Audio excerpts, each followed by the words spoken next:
Good morning, good morning, good morning. The people of Mbeere have made their choice and Wamudhenda it is. Congratulations to the people of Mbeere. Am I mad at them? No. Am I disappointed? A little, maybe. Kidogo tu. But there are always two things that I've always said. Na mnanitukana sana. Number one, the cancer of Kenya is the Kenyan voter. Haikuangi politicians. No.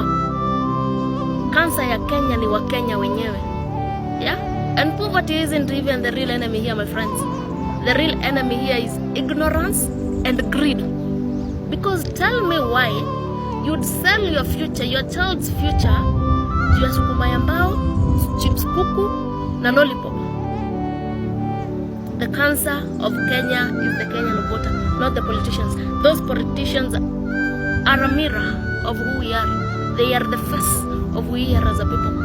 Ukiona Kawanjiko hapo, he represents Kiamba. That is how the people of Kiamba, they behave the same way he behaves. That is why they voted him in. Ukiona Wamudhenda hapo today is because that is the face of the people of Mbeere North. Number two, nimeishi kuambia my mates, the so-called Gen Z, are not a block you trust. Nimeishi kuambia hawa watu, they want change without putting in any effort. Nimeishi kusema munanitukana. You see now, how many Gen Zs did you see in the voting rights in Mbeere? Hakuna, hawakwenda kupiga kura, and they exist anyway, and they want change. Well, I've always maintained Gen Zs are not people you trust. When it comes to decisions in this country, please, the older generations, take over. Don't trust these people. Musiachie hii nchi Gen Z, na nimeishi kusema. And I've always maintained they are my mates, but I know them. So the people of Mbeere North, mutoke msherehekea your MP elect. Stop behaving like you did not elect him. Please celebrate. All the best. I wish you all the best.